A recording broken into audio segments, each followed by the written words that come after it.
Personas que huyeron de un país peligroso, ¿cuál fue el momento exacto que les hizo escapar? ¿Cómo lo lograron?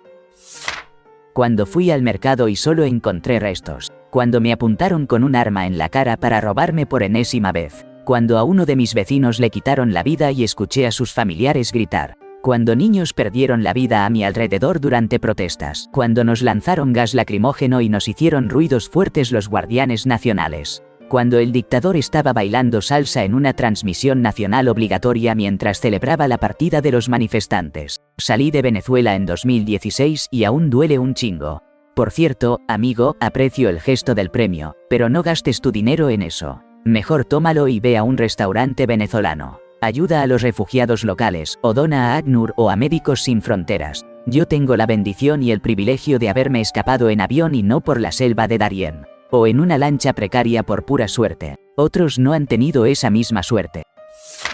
Somos bahá'íes. Nuestra fe ha sido perseguida en Irán desde 1863. Asesinatos, desapariciones, torturas, encarcelamientos, lo que te imagines. Mi papá, el más brillante de su clase de secundaria, y quien lideró un pelotón contra él. Desafortunado Saddam en las frías montañas de Kurdistán como parte de su deber patriótico durante la guerra Irán-Irak. Fue privado de la educación superior por creer en la unidad de la humanidad, la armonía entre la ciencia y la religión, y la igualdad de hombres y mujeres. Nos mudamos como refugiados a Turquía en el 2000, cuando, unos meses antes en Teherán, mi hermano, tan brillante como mi papá, fue rechazado en una escuela para talentos debido a nuestra fe. En ese mismo mes fatídico, mi abuelo y mi papá fueron encarcelados por sus creencias, una vez más. Los buenos Estados Unidos nos recibieron 2 meses antes del 11 de septiembre. Por eso, siempre estaré agradecido con esta tierra y su gente generosa. Mi familia tiene una historia oscura que nos ha marcado para siempre. Todo comenzó en 1971, cuando mi abuelo fue detenido por hombres de uniforme mientras hacía compras navideñas con mi mamá y mi tía. Eran adolescentes en ese entonces, llenas de la emoción típica de la temporada. Lo curioso es que él les dijo que solo necesitaba hablar con ellos y les pidió que continuaran de compras. Imagine lo inocente que puede sonar eso, ¿verdad? Pero lo que pasó después cambió nuestras vidas para siempre, nunca volvieron a verlo. La incertidumbre nos ha acompañado a lo largo de los años, no sabemos dónde está su cuerpo. Existen rumores de que algunas personas que la familia sospechaba que sabían la verdad se llevaron ese secreto a la tumba. Era un peso que todos llevábamos como un eco constante de lo que pudo haber sido. Mientras crecía, siempre me decían que él estaba en los Estados Unidos. Esa era la forma en que intentaban protegernos de la realidad. Evitar que habláramos de algo que jamás entenderíamos. Pero entre susurros y miradas cargadas de tristeza, uno aprende que hay verdades que nunca deberían ser ocultadas. Mi abuela, mi mamá y sus hermanos tomaron uno de los primeros vuelos después del golpe de estado de Idi Amin. Trágicamente, mi abuelo, un abogado conocido y líder, no sobrevivió esa noche. Mi mamá, siendo la mayor, es la única que recuerda lo que sucedió esa noche. Ella recuerda cuando los soldados llegaron a su casa buscando a mi abuelo. Todos pensaban que iban a perder la vida. Sostenían un arma contra el pecho de mi tía abuela mientras ella sostenía a mi tío más pequeño. La confundieron con mi abuela porque ella no es africana. Luego, uno de los soldados dijo que habían encontrado a mi abuelo y se marcharon. Al día siguiente, mi abuela rompió cualquier dinero que quedaba, ese que el ejército no iba a robar. Después, se subieron a un vuelo hacia Canadá, junto con cientos de otras personas. Solo quería añadir que, hasta el día de hoy, mi abuela no habla de esa noche, y con razón.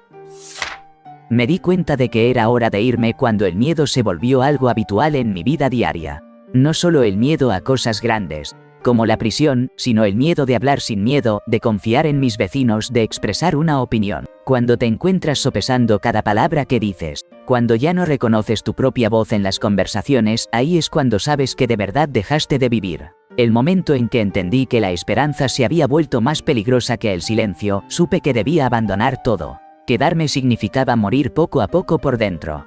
Irme significaba, al menos, tener una oportunidad de vivir. La policía comenzó a hostigar a la gente en las calles después de una de las protestas en Bielorrusia.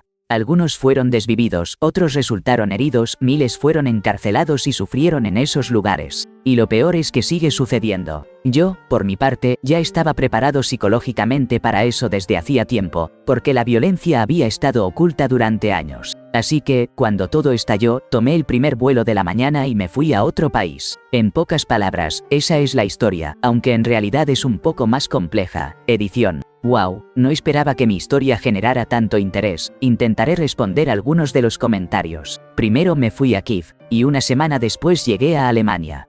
Cruzar la frontera con Ucrania se ha vuelto una ruta muy común para muchos de mis compatriotas. En muchos casos, antes de que comenzara la guerra, ellos mismos cruzaron la frontera sin necesidad de visa. Además, ya tenía una visa Schengen, ya que me había otorgado una beca en una universidad alemana en marzo de 2020, que se llevó a cabo de manera virtual por la pandemia. Así que, elegir el destino fue más que obvio. Me extendieron la beca hasta diciembre y luego me fui a Lituania a trabajar para la oficina de Tsikhanouskaya, nuestra presidenta electa. Después, recibí una oferta de una universidad alemana y finalmente me establecí en Alemania. Luego, logré traer a mi familia aquí también, lo cual fue otra historia en sí misma, ya que la frontera estaba cerrada cuando el régimen bielorruso forzó el aterrizaje del avión con Pratasevich a bordo. Yo solía conocer a una limpiadora que era de Haití. Era en 1980, cuando los Tonton Macoute fueron a buscar a su esposo, un disidente político. Esa fue la última vez que ella y sus hijos lo vieron. Y en el caso de mi primera novia, la hija de un general del Vietnam del Sur, su familia dejó el país en un pequeño barco justo cuando cayó Saigón. Durante la travesía, los contrabandistas les dijeron a sus padres, o entregan todo su oro, o vamos a hacerles daño irreparable a las mujeres si los lanzamos al mar. Llegaron a Francia sin nada. El padre, que era médico, logró trabajar, pero nunca le pagaron lo mismo que a los franceses. Murió unos años después, sumiendo a toda la familia en la pobreza. De vez en cuando, su madre contaba lo que había dejado atrás en Vietnam. Mi abuelo, el hombre más valiente que he conocido, huyó de Alemania poco antes de que se promulgaran las leyes de Nuremberg a finales de 1935. Era abogado y se había encargado de organizar pasaportes para todos, ocultar algo de oro y establecer un lugar al que pudieran escapar. Ya entonces, el poder judicial estaba bajo el control del régimen. Tomó a su esposa y sus 5 hijos y cruzaron hacia Bélgica a través de Francia. Para 1936, él ya estaba solicitando asilo en varios países, incluido Estados Unidos, donde conocía a algunas personas en la embajada.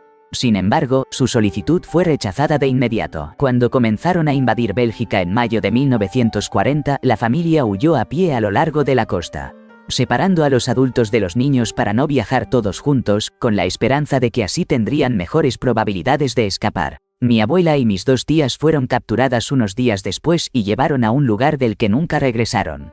El hijo mayor, Mikhail, fue sorprendido por la Gestapo mientras buscaba comida en el sur de Francia y lo desvivieron ahí mismo. Mi padre, que tenía 9 años, junto a su hermano menor, José, y mi abuelo, se refugiaron en el norte de España, donde los ocultaron los remanentes de los zamoristas en Cataluña. Lamentablemente, José desarrolló neumonía y falleció en algún lugar del norte de España. Mi abuelo y mi padre fueron contrabandeados a Portugal, subieron a un barco y finalmente llegaron a Nueva Palestina.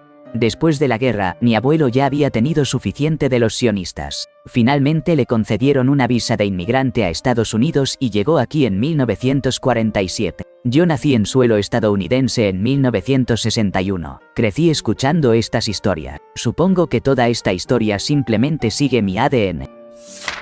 Nací en la Unión Soviética y vi cómo se derrumbaba cuando apenas tenía 7 años. Para mí, salir de allí nunca fue una cuestión de cuándo será el momento adecuado, sino de cuándo podré hacerlo. Para cuando cumplí 21 años, era legalmente huérfano y me gradué con honores de la mejor universidad del país. Pero mi inglés no era lo suficientemente bueno para calificar a un programa de posgrado internacional. Pasé otro año en un programa local de posgrado mientras pagaba a un compañero de laboratorio para que me enseñara inglés en su tiempo libre. Nadie creía que realmente fuera a inscribirme en un programa de posgrado en la Universidad Estatal de Ohio.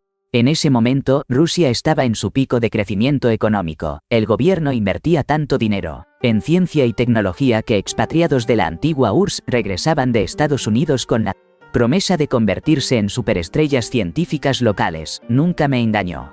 Era muy claro para mí que esos programas eran solo para la apariencia, y que los procesos no eran justos ni basados en méritos. Todos me decían lo tonto que era por dejar la limpia y hermosa metrópolis de Moscú por el Medio Oeste. Así que en 2006, aterricé en Columbus, Ohio, con solo $300 y nunca volví.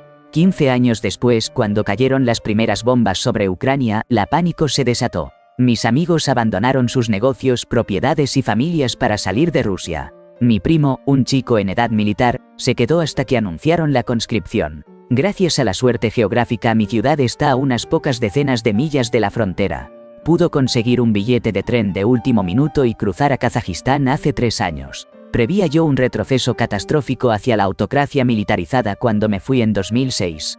La movilidad social y las oportunidades económicas en Rusia eran las mejores que habían sido en mucho tiempo, pero seguían siendo inalcanzables para el 95% de la población, incluido yo. No encontré alegría en mi decisión, fue tomada por desesperación y, si hubiera sabido las luchas que me esperarían, dudo que hubiera tenido el coraje de irme. Imagina cómo se siente despertarse el 6 de noviembre de 2024, después de haber pasado 2 décadas, obteniendo el codiciado pasaporte estadounidense, para descubrir que vivo en la segunda versión del país de Trump.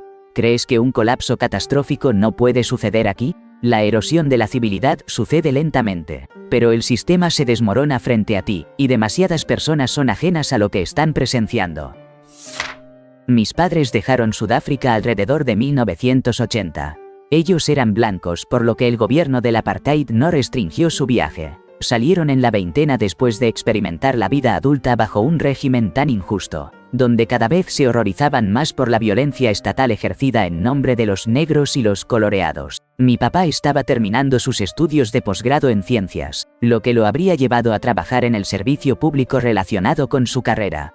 Ya estaba haciendo una pasantía en ese sector, pero de repente dejó de recibir trabajos. Resulta que lo habían incluido en una lista negra para el trabajo gubernamental porque mi tío, que era un periodista antipatético, aunque muy menor, había organizado actividades de oposición. Además, mi papá fue reclutado al ejército, como todos los jóvenes blancos en esa época, y cuando finalmente se marcharon, su próximo servicio lo llevaría a la primera línea de la guerra angoleña. Él no quería quitarle la vida a nadie, así que aplicó para un visado de migrante calificado para Australia, y fue aquí donde nací. Por su parte, mi mamá se había cansado de ser considerada una menor legal solo por estar casada. A ella le llegó la adultez a los 18 años. Como a todos, pero debido a su género, al casarse volvía a ser una menor legal. Mi papá se convirtió en su tutor legal.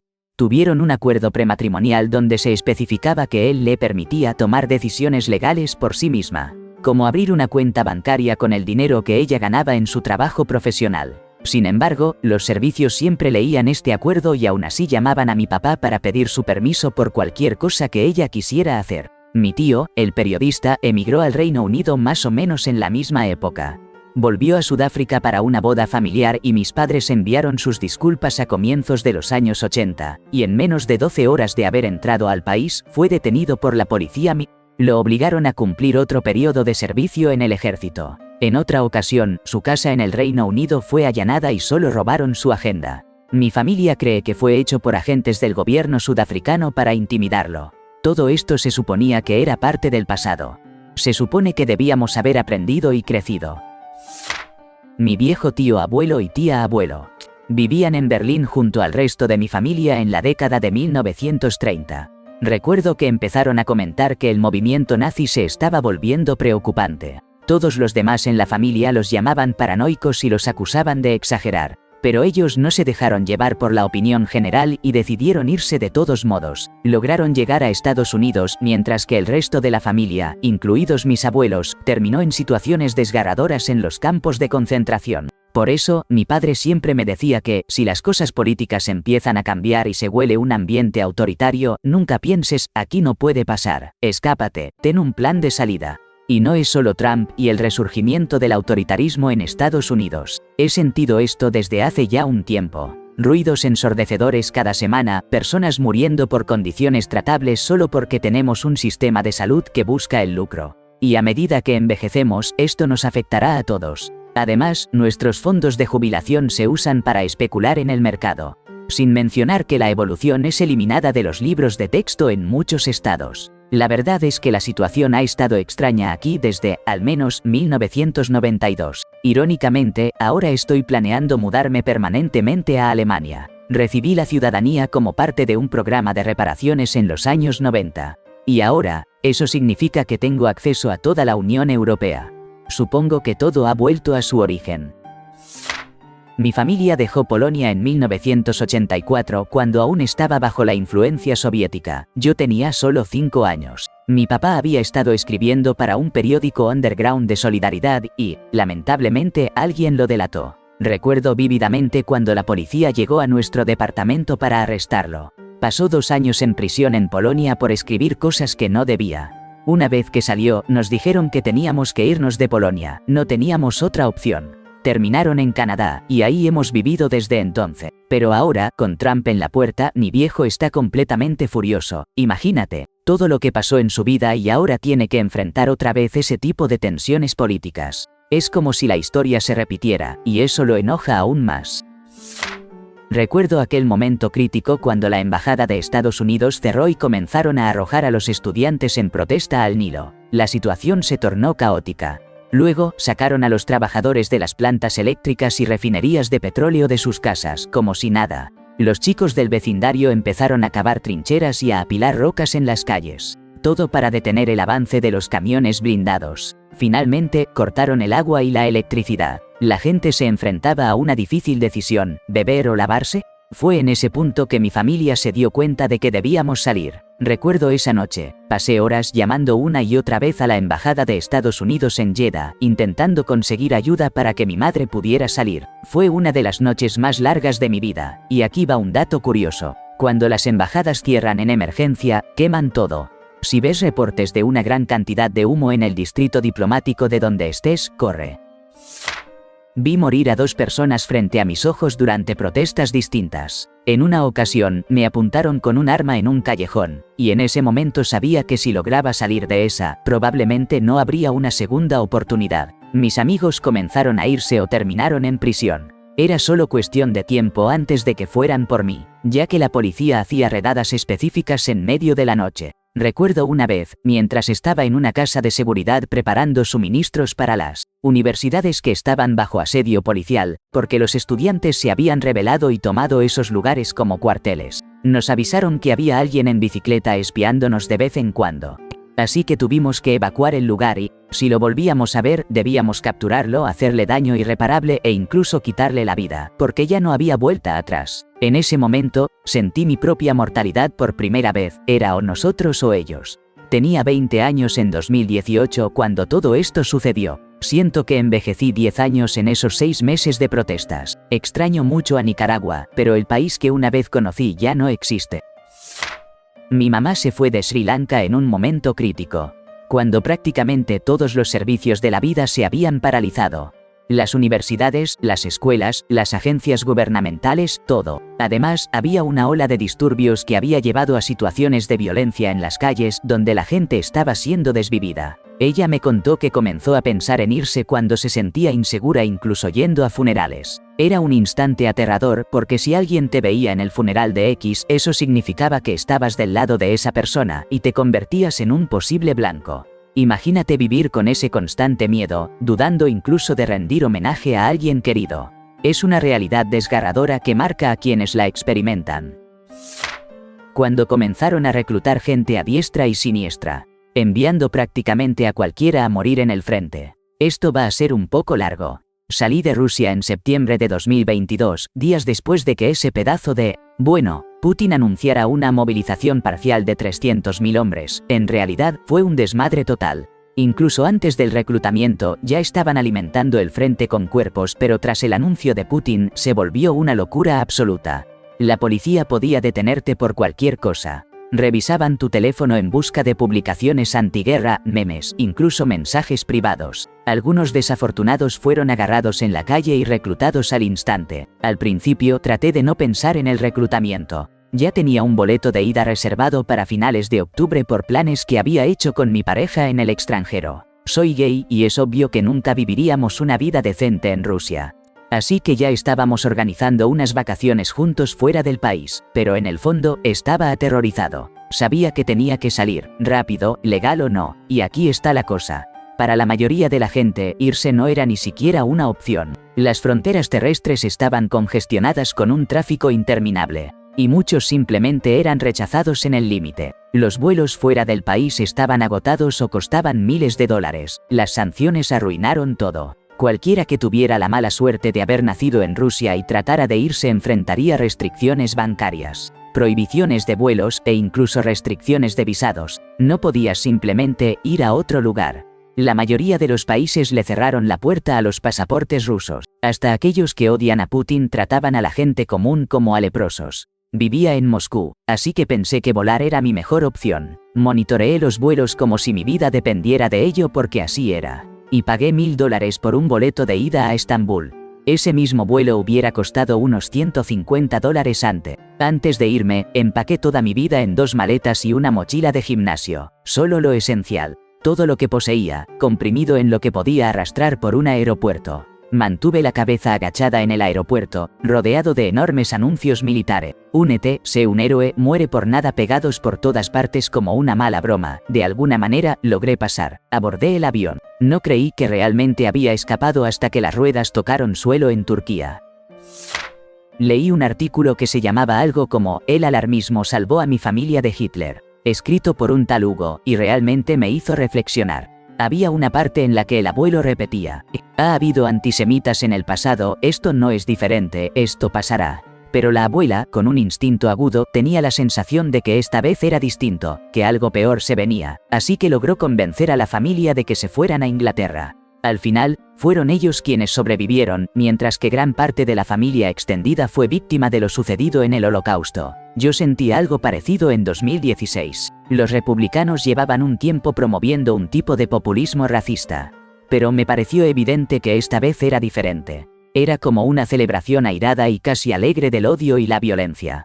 Un candidato que no se molestaba en ocultar su autoritarismo, que hablaba abiertamente de hacer cosas crueles y antidemocráticas, que se mostraba abiertamente desafiante, vengativo y cruel, y la gente lo adoraba. Era muy claro que esto no era igual a lo que habíamos visto antes. En ese momento, no estaba claro que definitivamente íbamos a caer en un autoritarismo como el de otras épocas, pero era evidente que las posibilidades eran significativas. Un 10% de probabilidad de caer en una dictadura es una cifra demasiado alta. En fin, yo sabía que era el momento de irme en 2016, así que me fui en 2017.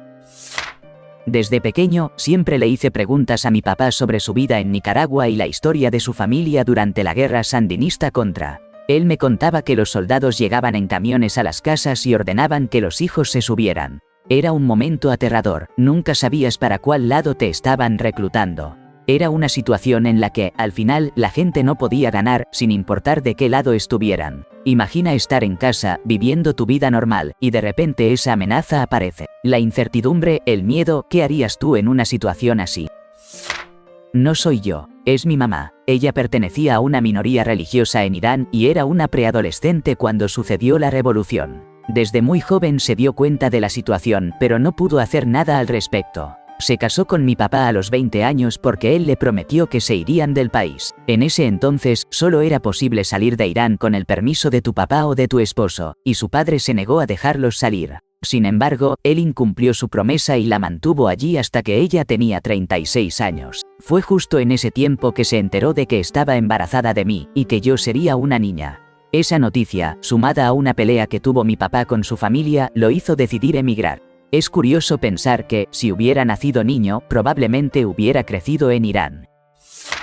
Salí de Rusia en 2006 y la verdad es que todo estaba muy bien en ese entonces. La libertad en Internet, turistas de todos lados, marcas internacionales, un montón de trabajos fáciles y bien pagados. Tenía una sensación extraña, una corazonada de que eso no iba a durar, no sé explicarlo. Visité a mis padres durante un mes en el invierno de 2019 y en el aire había algo. Sentía que se aproximaba un final. Después llegó la pandemia de COVID y, justo cuando parecía que el mundo comenzaba a recuperarse, estalló la guerra. IKEA, McDonald's, vuelos cancelados, movilización. De un día para otro todo se desmoronó. Ya han pasado 19 años desde que me mudé a Corea.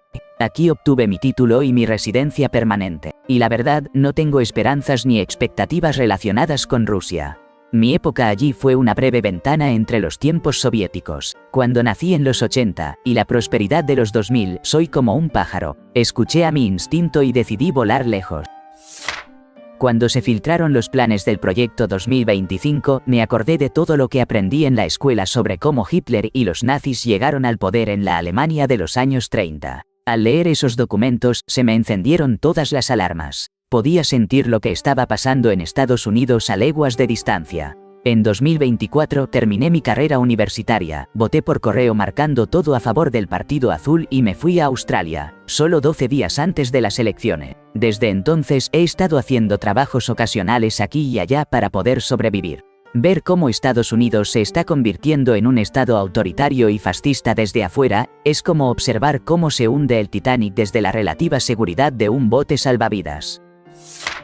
Mi abuelo tenía apenas 15 años cuando dejó Noruega al inicio de la Segunda Guerra Mundial y llegó a Estados Unidos. Su hermano, por otro lado, pasó 2 años en un campo de concentración antes de lograr escapar. La razón por la que terminó allí es una historia por sí sola. Básicamente, robó el coche de un general nazi. Afortunadamente, mi abuelo se fue justo a tiempo. Su país y su hogar fueron tomados por los nazis. Claramente no me pasó a mí, pero les cuento que mi bisabuela se fue de Alemania después de que su madrastra le apuntara con un arma. A ella le parecía que podía sobrellevar a Hitler, pero no a una madrastra armada. Decidió irse porque pensó que era más seguro. Después, los nazis desvivieron a su mamá, y ella se convirtió en la razón por la cual nuestra línea familiar logró sobrevivir. Así que, al parecer, el momento correcto para irse es cuando tu madrastra intenta hacerte daño con un rifle para quedarse con el dinero de tu papá. Pero, reflexionando un poco más en serio, esto muestra cómo lo cotidiano no se detiene incluso en medio de una crisis, y a veces lo más mundano puede salvarte la vida más que cualquier cosa. O al menos así parece el mensaje familiar. Mi mamá, a sus 16 años, decidió dejar Alemania del Este en un momento en que las cosas no estaban tan estrictas, en 1957. Su sueño siempre había sido ser enfermera.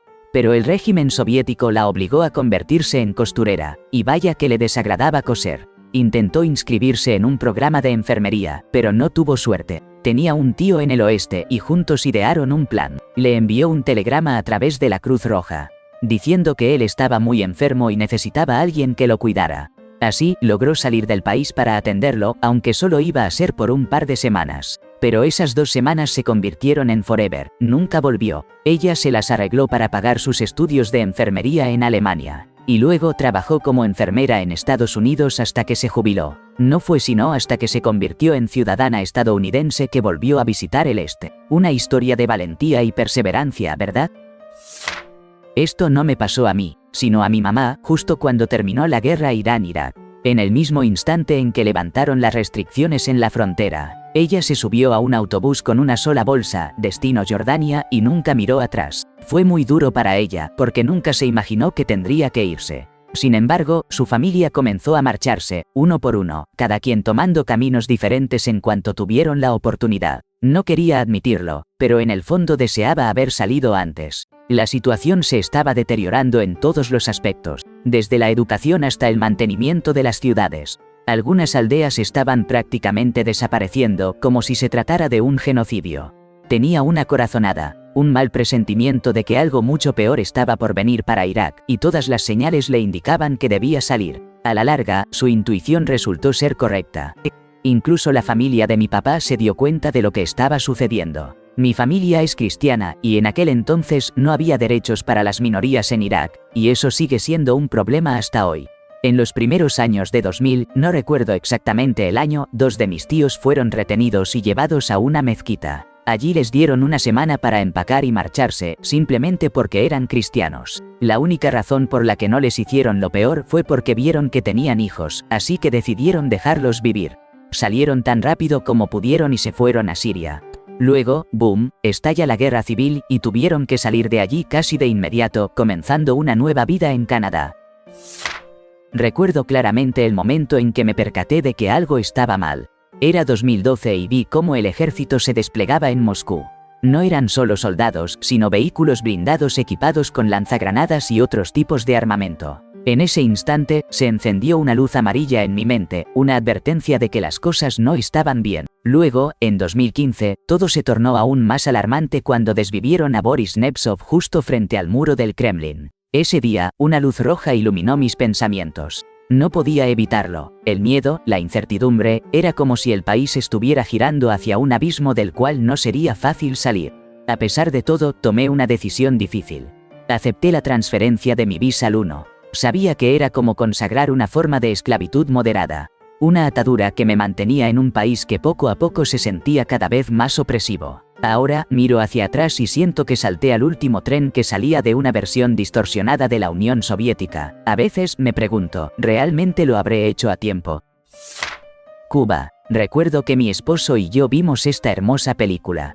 Sweet Havana, del director cubano Fernando Pérez. Es una película casi sin diálogos, solo acompañada por música.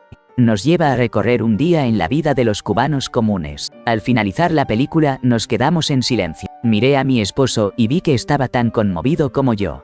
Y, casi en un susurro, le dije, tenemos que irnos. Con la ayuda de amigos, uno canadiense y otro estadounidense, pudimos aplicar a un programa de inmigración canadiense y así logramos salir en 2006. Mi esposo trabajaba en un instituto de investigación científica y éramos conscientes de que sería casi imposible obtener permiso para salir en ese entonces. Necesitabas autorización del gobierno para viajar al extranjero o emigrar. Así que dejó su trabajo y empezó a laborar en 2 lugares diferentes, uno tras otro, para borrar su experiencia en el centro de investigación, ya que solo preguntaban por tus últimos 2 empleos. También ocultamos que sus padres estaban en el ejército. Nos quitaron nuestro apartamento porque en ese tiempo no se podía comprar ni vender casas legalmente, solo se podía hacer trueques. Pero, a pesar de todo, conseguimos escapar. Mi tía se escapó de Vietnam con su familia cuando era apenas una niña. Salieron justo a tiempo. Recuerda vívidamente a un joven soldado que la llevaba a ella y a su hermana, corriendo hacia el edificio donde un helicóptero las evacuaría. Pero justo cuando estaban a punto de llegar, el soldado se desplomó. Había recibido un tiro en la parte de atrás de la cabeza y cayó ahí mismo. Es increíble pensar lo cerca que estuvo de no llegar a Estados Unidos, de no conocer a mi tío y de no formar una familia aquí. La vida puede dar giros inesperados, ¿verdad? Mis abuelos huyeron de Pakistán Oriental, hoy Bangladesh, hacia India cuando el ejército pakistaní arrestó y desvivió al mejor amigo de mi abuelo. Mi abuelo nunca fue una persona política y no hizo nada para oponerse a la dictadura militar pakistaní. Sin embargo, era un intelectual hindú, y cuando su amigo fue desvivido, se dio cuenta de que el no oponerse al dictador no significaba estar a salvo.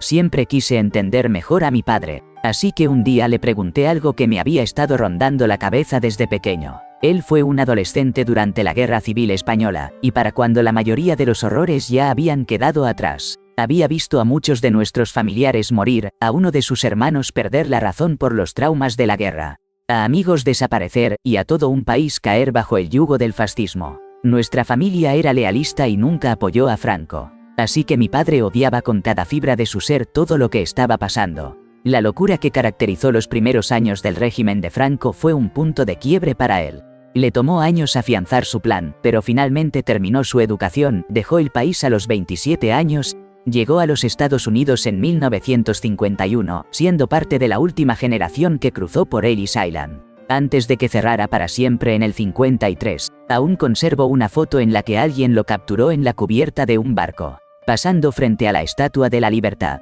No puedo evitar sentirme extremadamente agradecido de que no esté aquí para ver lo que ha estado emergiendo en nuestro país. Sé muy bien lo que él me diría si estuviera a mi lado, y la verdad lo estoy considerando.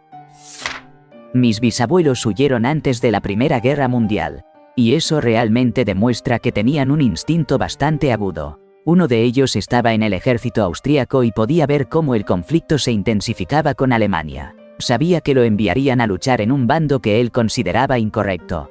Se dice que no le gustaba el Kaiser. Así que, con toda astucia, consiguió unos papeles falsos, le enseñó a sus 4 hijos a hablar ucraniano y lograron escaparse a Canadá. Todo esto fue un riesgo enorme. Hasta el día de hoy no sabemos si somos el resultado de una inmigración ilegal o si el apellido de soltera de mi abuela es siquiera correcto. Ella mantuvo la farsa durante toda su vida, haciéndose pasar por ucraniana y celebrando la Navidad ucraniana, considerando el sentimiento antialemán y austríaco que había después de ambas guerras. Sospecho que simplemente continuaron con la mentira y siguieron utilizando esos papeles falsos. Su padre falleció dentro de un año después de llegar aquí, y durante el viaje, una de las hijas nació en aguas británicas, así que podría haber tenido doble nacionalidad. El otro bisabuelo era alemán. Ellos también temían ser enviados a la guerra, y encontraban al Kaiser poco agradable. Él y su hermano huyeron antes de la Primera Guerra Mundial también. se establecieron en Canadá, mientras que su hermano se fue a Estados Unidos. Ambos se casaron bastante rápido. Un par de años después, se reencontraron y descubrieron que estaban casados con hermanas completas por un extraño giro del destino.